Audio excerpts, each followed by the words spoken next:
right, y'all, welcome to the Scott Horton Show.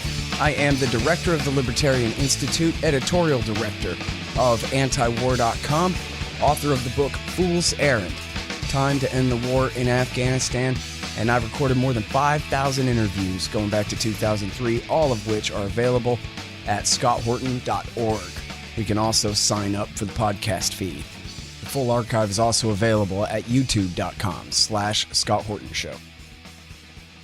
Okay, guys, on the line, I've got the great Danny Sjursen. He was a major in the U.S. Army. He was in Iraq War II and Afghanistan, and now he's an anti-war guy. He writes for us at antiwar.com. And, man, he writes for everybody in the world also. This article was produced by Globetrotter, a project of the Independent Media Institute. And right now it's at Counterpunch, and it will be on antiwar.com within a day or two. Sometimes we have a log jam of Danny Sjursen articles, and it's hard to get them all run, within a reasonable time frame from when they're published, because you write so much. But anyway, welcome back to the show. How you doing, Danny? Oh, man, I'm great. Thanks. And we should probably be careful about confusing quantity with quality when it comes to my work. Wrong. That is not true. Everything that you write is absolutely excellent. And if you put out a book of all of it in no particular order, that'd be fine.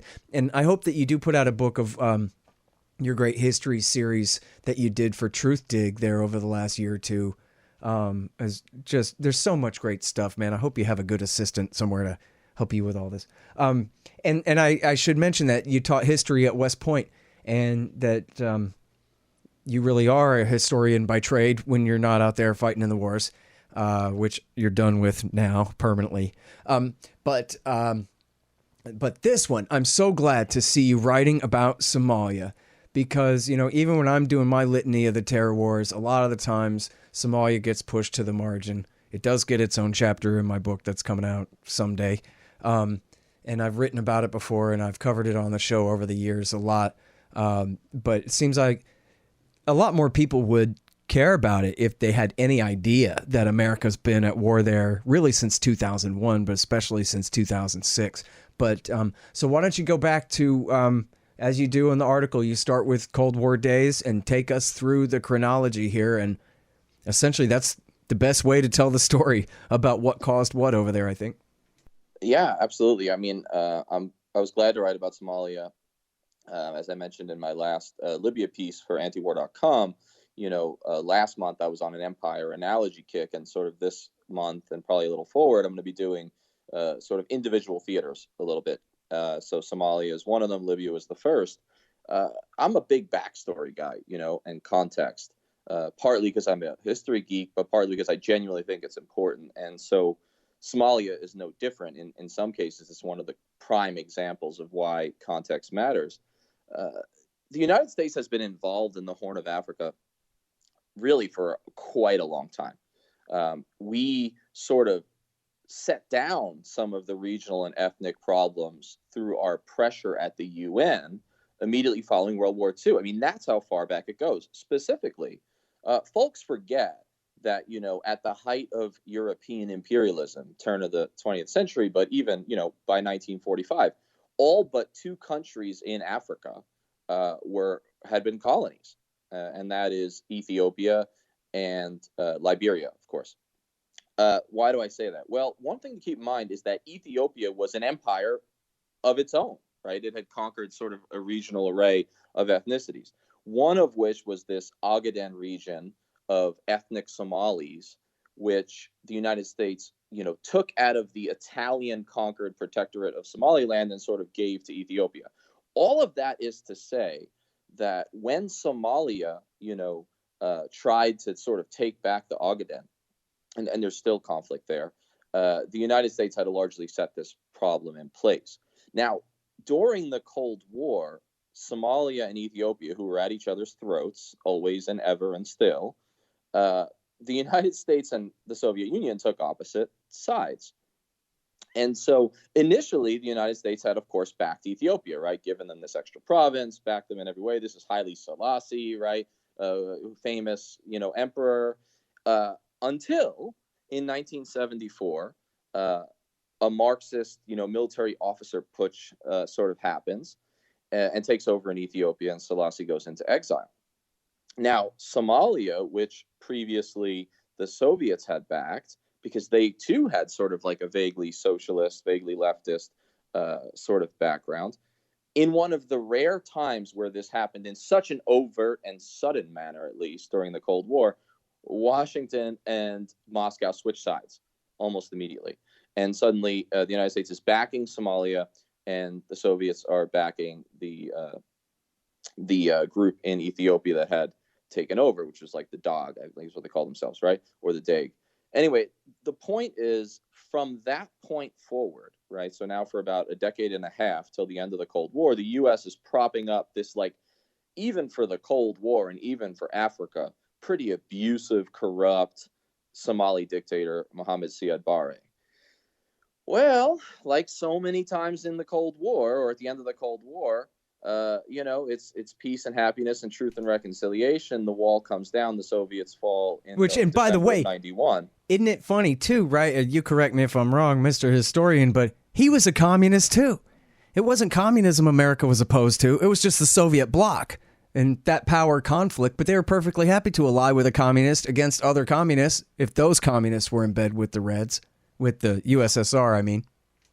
I'm so glad you brought that up. I mean, that's one of the most interesting things about the Cold War and the Horn of Africa is that it's the moment where America and Russia are picking their favorite communists or their favorite leftist in the Horn, right? And then fighting against each other, right? So pick your leftist poison. Yeah, this is not like a free market, classic liberal, the dictator of Somalia. Well, Barre had outlived his Cold War usefulness. And Congress started to pretend to care about human rights, as they do. And all military aid was cut off or suspended, all of it, right? And almost all economic aid. Sure enough, the dictator Barre, who had, in order to hold power, just like, Saleh did in Yemen, he sort of danced on the heads of snakes, right? So he empowered and played clans, which had always been important in Somali life, against one another. So when he gets toppled in a coup by those same sort of clan-based militias, they then, of course, carve up the remnants of the Somali state, and in microcosm, of course, carve up the capital and the biggest city of Mogadishu. So this is when the civil war rages. Those of us of a certain age sort of definitely grew up with like Somali starvation on television. And this is in the early 90s. So there's a massive famine, hundreds of thousands starved to death, And thanks to Black Hawk Down, right, that 2001 Hollywood film that was shown to us as an entire class at West Point, which is fascinating, right? Because this is like 2002 and I'm at West Point. What came next because of that movie is sort of the one bit of Somali history Americans know or care about. So first, sort of the Marines land on the beach. And it's not quite a martial invasion like Normandy, because, of course, they're met there by cameras from CNN and the international media, right? So it's more like they cakewalk in, but it doesn't turn out to be a cakewalk inside. So, eventually they sort of realized, and this is in conjunction with the UN at some point, that they're not able to really get the food aid, to the starving folks because the militias are stealing it or they're, redirecting it to their own groups and regions, So although some good was inevitably done, the U.S. taking the lead and the UN sort of to some extent following it, although one could argue the chicken or egg there, ends up sort of taking the fight to the militias or to the clans. And this is 93, really. So the second year of the American intervention.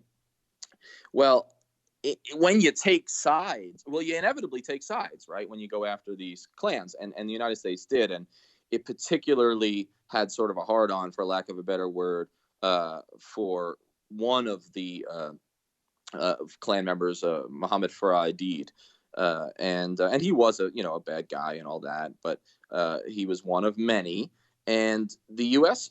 sends in Rangers and Delta Force. Okay, so now we're not just talking like foot soldiers handing out aid. And they do a number of raids, and of course, in one of them, there's actually a meeting happening in this building between a variety of the clans, not just Aidid's guys, and some of them are there actually as peacemakers. But in the raid, numerous sort of civilians, and then also some of these actors who are actually looking for peace from the clans are killed. This creates almost like an orgy of violence. which the clans, specifically ID's clan, like whip up, So soon after, weeks later, when a group of Army Rangers is supposed to secure another building to take down another group of ID'd clan members, so Delta Force could, go in from the roof and actually do the killing and capturing, the whole thing is botched. And everyone knows the story, Black Hawk Down, because of the 2 Black Hawks that were shot down. It's a day-long battle. 18 American soldiers die, which, of course, is the most U.S. soldiers to die in a single day since Vietnam. And, of course, far less supported, 500 or so Somali men, women, and children. Of course, we don't know the exact numbers because we never know the exact numbers of foreigners. Well, with little press, little stomach for the bad press, we sort of have Bill Clinton, pulls the troops out within months. And then at that point, the U.S. kind of reverts to its, fluctuating trend to start ignoring the Somalis and their tragedy again. Mm-hmm. Now, wait, let me jump in real quick. Sorry, please, can't help it. But preceding that intervention against Adid, the Italians, Belgians, and Canadian UN troops were just, I think it was specifically the Italians that were just shelling Mogadishu for fun with artillery and just at random. And the Belgian and Canadian troops were, took pictures of themselves holding a little boy over a fire in a barrel, torturing him, and holding their gun to the head of another little boy that they're forcing to eat worms. And then, if I remember it right, it was after he puked that up, they made him eat it again. And they, in fact, their home countries, all 3 countries, went to prosecute them, and the UN tried to prevent their prosecution. It said only we get to decide what's a war crime, and since these guys were working for us, they can't possibly be war criminals by definition somehow. And that was, in the weeks and maybe, months leading up to the Black Hawk Down thing. So you could see why, the locals didn't consider this to be some purely humanitarian mission or something like that. And then, I'm sorry, one more anecdote. Please. The dad of one of the dead Rangers, it might have been a Delta guy, but I'm pretty sure it was a Ranger, confronted Bill Clinton, and he told the story on PBS Frontline. And he said, I asked Bill Clinton, let me get this right. Adid is the bad guy. You sent my son out to get him, right? Oh, no. First, you're trying to negotiate with Adid, right? And weren't you guys working on trying to come to some kind of settlement? And Bill Clinton says, yeah, that's right. And he says, well, then how come you sent my son to go and get him at the same time you're trying to negotiate with him? And then this is the way he put it. Bill Clinton gave me the most blank look I've ever seen on a man's face. And he just muttered, well, I asked Tony Lake the same question. And that was the story of the Black Hawk Down incident, was that these guys, and it was some of the Delta guys at Waco were the same ones who died over there in Somalia. But anyway, couple of footnotes, and then I'm sorry too, because I got to let you know that we're on a tight clock and we now got 12 minutes for you to tell the rest of the story, but I promise I'm going to shut up now. No, I'll keep it as brief as I can. It's important that you brought that up. I mean, it's vital to understand that this wasn't a U.S. only tragedy. The UN had behaved horrifically, as you mentioned, and in fact, it was in response to that, like about 24 Pakistanis were sort of like attacked and killed in the streets, Pakistani UN soldiers, because of this. It's really important. So, moving forward, though, 9/11 happens, and then suddenly the Horn of Africa's back on our radar screen. We put our first permanent African base there, or in Djibouti in the Horn. But the Somali civil war hadn't stopped. However, sort of like an Islamist, but not quite as extreme as many other groups, Islamic Courts Union had emerged victorious or strong in large parts of Somalia. And whatever their flaws, they sort of brought some measure of like stability and improved services to the region. But this was, of course, unacceptable to the United States, which intervened in a wholly local, at that time, really local civil war, and backs our old friends. That's why I brought out in the beginning, the Ethiopians, in an invasion and then fairly lengthy and bloody for them and both sides occupation of Somalia. And in many cases, the United States actually contributed to it, right? So we didn't just back it, but there were like special forces involved, and very little reporting on that. Some articles have called it, Ethiopia's Vietnam, which is hyperbolic, but also indicates how brutal it was. Now, all of this turns the Somali people even more, because the courts union were pretty popular, even more against not only the Ethiopians, but they blame Washington, right? Of course, as they probably ought to. This all backfires because sort of a more hardline Al-Shabaab sort of youth Islamist movement at the time is like empowered, largely catalyzed, and grows in popularity in resistance, right, which is where they get their bona fides, right, to the illegal Ethiopian invasion.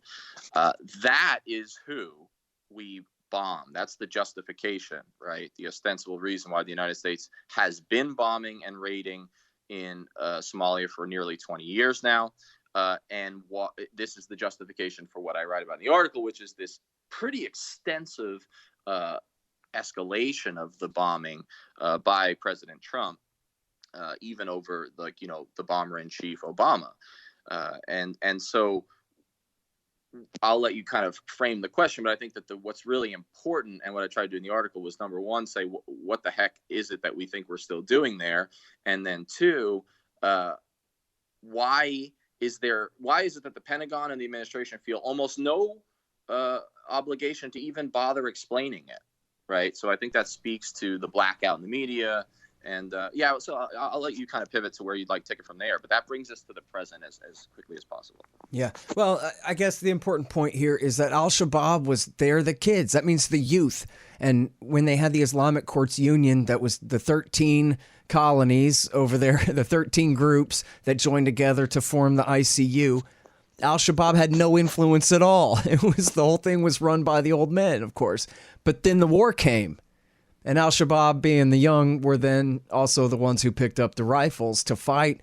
And from the point of view of probably any Somali, heroically drive the Ethiopian army back out of the country again.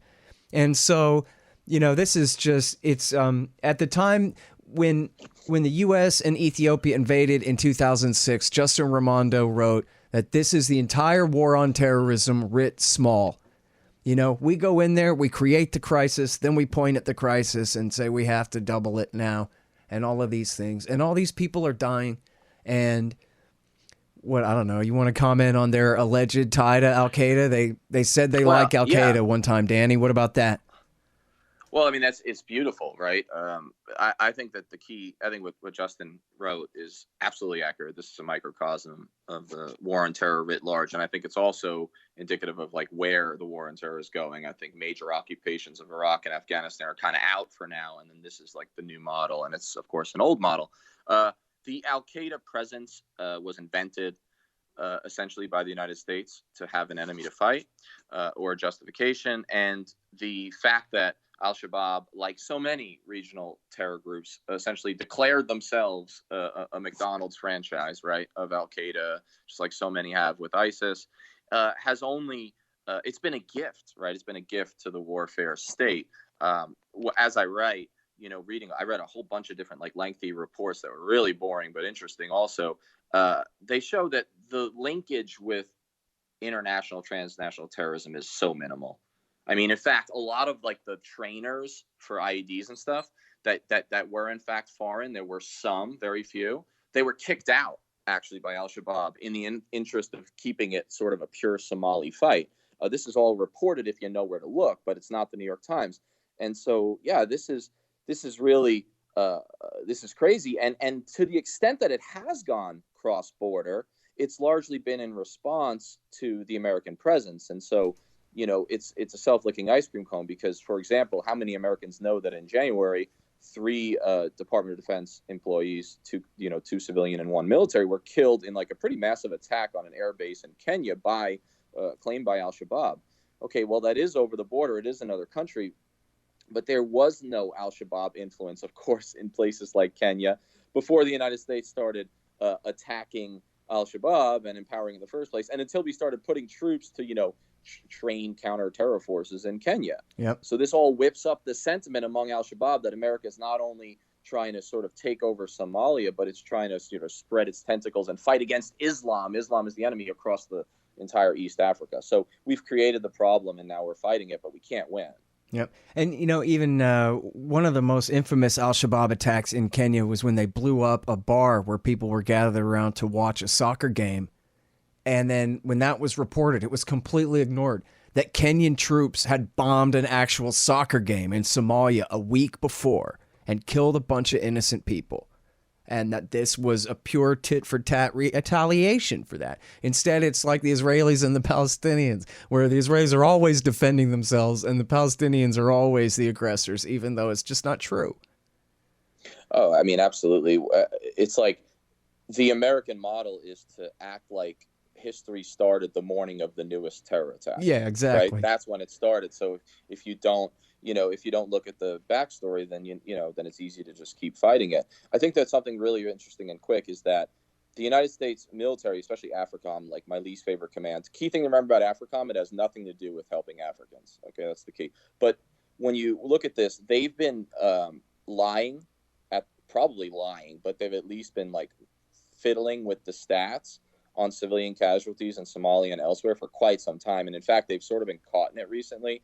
And so they've put out like a correction, but even their correction is like literally thousands of percents lower than some, external estimates of Somali casualties. So even if we like cut that in half and say that the outsiders are biased, right, it's still obscene the degree to which AFRICOM lies and misrepresents the casualties of their air campaign in Somalia and elsewhere. Yep. And, as you mentioned there about how they don't even feel like they have to justify this to us. They don't even tell us that it's happening at all, much less explain why it has to be. And it reminded me of this Washington Post story where they don't even explain it to Donald Trump. And, well, if you believe the Washington Post, is reporting this in good faith whatsoever. Anyway, I don't know. But for the sake of argument, Trump says to Mattis, why do we have to have troops in Somalia anyway? Probably. Where's Somalia anyway? Why can't we just pull them out and whatever? And Mattis says, we're preventing an attack on Times Square, which is funny because the one time that ever happened, it was in direct retaliation to an American drone strike in Pakistan that caused the Pakistani Taliban to recruit this American citizen, this Pakistani American, to try to do that. But anyway, he just essentially bluffs. And then according to the Washington Post, he said to the president, you have no choice. And so Trump said, okay, and then not only sent special operations forces, but sent the infantry. Mm-hmm. Well, I mean, and you know what? I'm glad you brought up the Clinton comment to the father, because it strikes me that if Trump were confronted, I mean, he may be less nice about it, but he would probably essentially either publicly or behind closed doors give the same answer, where he would say, like, just like Clinton said, ask Anthony Lake. He would say, well, I don't know, ask Mattis or whoever now, because I don't think that Trump really gives a damn about Somalia or cares to understand it. And so long as American casualties are quite minimal, the American people and the media aren't going to ask questions. So it just ain't on his radar. Yeah. And, I think the most important part of this story, I don't know if you knew about this or it just got cut for space or what, but I think it's really important that people understand about the famine of 2010 and 11, especially there, I guess 9 through 11. And then I think there was another one that was not quite as bad, but still pretty bad in the middle of the teens. I need to go back and do more research on that myself. But I know that the American and British backed NGO FuseNet, the famine early warning system there, that they estimated 250,000 dead civilians, more than half of them children under 5 years old, who are just laying down and dying. It was a terrible drought. You can blame the weather or global warming or the sun UV rays or whatever your problem is.